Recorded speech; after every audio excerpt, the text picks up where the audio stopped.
England up against Wales in the Six Nations. Always a fascinating game to watch because these two teams generally don't like each other all that well. Pretty traditional rivals, and their recent record is pretty close. Last five, three to England, two to Wales. Rugby World Cup warm-up games. One went Wales' way, one went England's. Six Nations last year. Wales got the result. The one before it was England, so yeah, England-Wales. Always a bit of fun. I'll put the lineups in the descriptions so you guys can check them out. But we should say going into this game, both these teams kind of come in. I mean, it's only one win difference with England having 2 wins and a loss, Wales having 1 win and 2 losses, but there's a lot more positivity around England at the moment just because their campaign is still alive. They're still in the hunt for a Triple Crown, still potentially in the hunt for the Six Nations Championship if France drops a game. Whereas Wales with just the one opening win over Italy and then 2 losses on the trot. And now a trip to Twickenham. Yeah, it's not been all smooth sailing for Wayne Pivac, but I mean, that's kind of to be expected. You're a new coach, you're setting in new systems, you've had some key players out. So, I don't think it's all doom and gloom, but it could be about to get worse before it gets better if you believe the predictions, but I'll go those in a second. So, like I said, last 5, it is 3 to 2 in England's favour.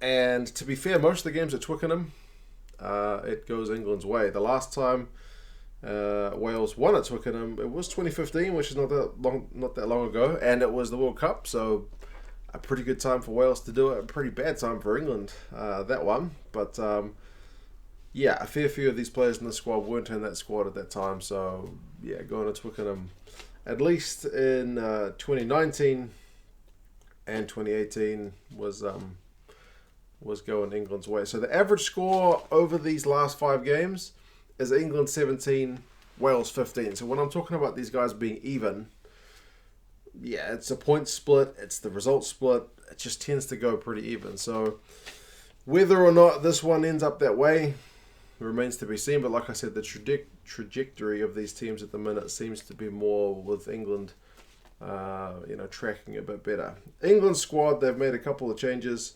Anthony Watson, he is back and fit, so he is playing. Mark Wilson, he's come into the team because Underhill's injured, so he's playing 7. Laws is still at 6. Curry is still at 8. Itoje and Kruis are the second row. Sinckler, George, and Marler the front row. Interestingly, there's no Mako Vunipola for this one. It seems like they put him in isolation because he travelled through Hong Kong, which I think has been criticised by some health authority over in the UK as being against the advice which is being given. Like, Hong Kong is not one of the places that's kind of high risk. I didn't read the full thing, but I felt it a bit strange because I know New Zealand's got a travel ban on China and Iran, but Hong Kong is still kind of good to go as far as I'm aware. Don't quote me on that. Don't take health advice from some dude talking about rugby on YouTube, but yeah, I think that's correct. The backs, it's Young's and Ford still at 10, so Farrell's captaining at 12, Tuilagi is at 13, Jonny May and Elliot, Daly are the other guys in the outside backs. So yeah, it's a little bit of a change. There's no Jonathan Joseph, but for the most part, it's pretty steady as she goes. So it'll be a bit of a different dynamic with Wilson there at 7, because Underhill and Curry are just tackle and turnover machines.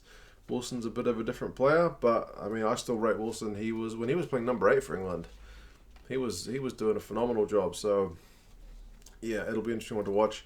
Wales have made a few changes. Navidi is back, which is good news, and he starts at number 8, which means Faletau has had to drop to the bench, which is an unusual position for him. Liam Williams is back, which is also phenomenal news. With the way England kicked the ball into space, Liam Williams is one of your best guys to clean things up at the back. Kicking the ball to that guy is just like giving candy to children. Like he'll eat that all day long, man. Like he is, yeah, he's not going to muck around. George North is back fit, kind of surprisingly. I thought he might be due for a wee bit of a rest after another kind of sickening head blow, but he is back and he's at 14.